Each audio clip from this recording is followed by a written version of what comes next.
As the gateway to the tropics of North Queensland, Cairns lies at the doorstep to the world-famous Great Barrier Reef and Daintree rainforest. Higher up in altitude and inland to the Great Dividing Range lies the Atherton Tablelands. With its combination of elevation, rich volcanic soils, humidity and rainfall culminating together to create these diverse growing conditions, this fertile plateau and agricultural heartland is teeming with growers and primary producers, whose products are exported across Australia and all over the world. Cultivating both banana and avocado plantations, growers like Sarah Farming operate on an incredible magnitude, supplying Australian supermarkets all along the eastern seaboard with their fresh produce. We're growing bananas. We've got 100 hectares of bananas on this site. It's predominantly irrigated from the Tenaroo Dam channel system.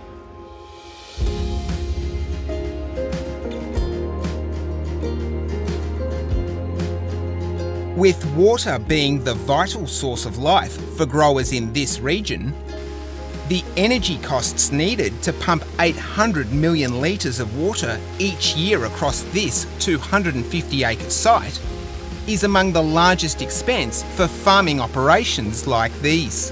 The irrigation system runs 24 hours a day, probably 320 days of the year, and so as you can imagine it's quite a large energy user. The other major source of power absorbed in a business like this are the warehousing, packaging and refrigeration costs for this never-ending production line of freshly grown bananas. So investing in solar power is one expense they can mitigate to help them run a leaner, more profitable business. Very often we're price receivers, so the only way we can move forward with our business and make positive changes to our bottom line is by reining in our costs. That's what we're doing with the solar, which in dollar figures it could represent up to $140,000 a year of savings. So yeah, to us it was a no-brainer. Achieving these large power savings means they need to install an equally large volume of high-efficiency solar panels. So using these high wind load rated LG panels, connected across multiple sites on ground-mounted rails, is the best solution for large-scale solar deployments like these. There's 300 kilowatts getting installed. We're right in the midst of it now. We've done 80 kilowatts in the main packing shed. Also down here, the irrigation pumps. There's 100 kilowatts here as we speak, and they've got 2 other sites and 2 other farms for avocados, which are 40 kilowatts each. So all up 300 kilowatts. And with all of this energy supplied from the sun, comes the ability for farmers like Dave to feed all of the excess power back into the local township. Yeah, it gives extra power to the community, and hopefully over time will help to lower the cost of power.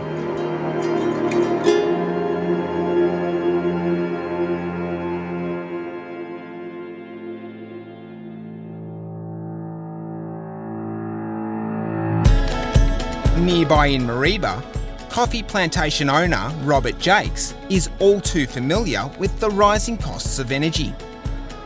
Spanning 200 acres and with 85,000 Arabica coffee trees in their plantation, the Jakes family have been growing, harvesting and roasting their very own coffee beans since the 1970s. It's this family-owned business that have been pioneers in the Australian coffee industry, as they seek to innovate their operations and their sustainability. We have various pumps around the property that are consuming electricity. We also have 4 residences here as well. So along with the residences, the factories, the cafe, the kitchen, the pumps, there's a lot of energy usage to keep a farm going. So mitigating the costs of running their business with solar here in Mareeba makes great sense when they have an abundant 360 sunny days each and every year. Although being a harsh climate also means these solar systems must be capable of working in extreme heat. Being that Mareeba is an hour west of Cairns, it does get quite hot there, so temperature coefficient for the panel is crucial. If you buy or select a panel that is of just par or subpar, you're going to notice the performance output compared to a high quality LG panel.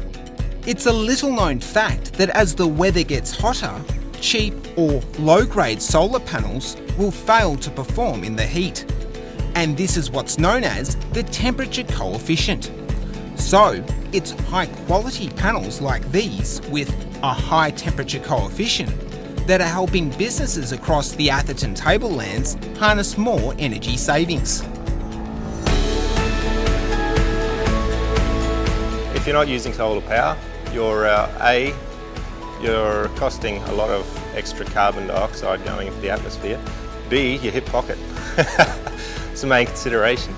And you tell me, has power gone down in the last few years, or has it just gone up? Being such a hot climate means higher power costs are not only felt by farmers, but also by the people living all across Cairns. Where energy costs skyrocket due to the use of appliances like air conditioning or equipment like pool pumps. It's in taking the hot and sunny conditions of this tropical northern part of the country and trapping all of this sunshine for homeowners and businesses alike that means this big energy consuming community is now transitioning into a big energy producer. And it's all of this clean and green solar power that is 100% replenishable energy.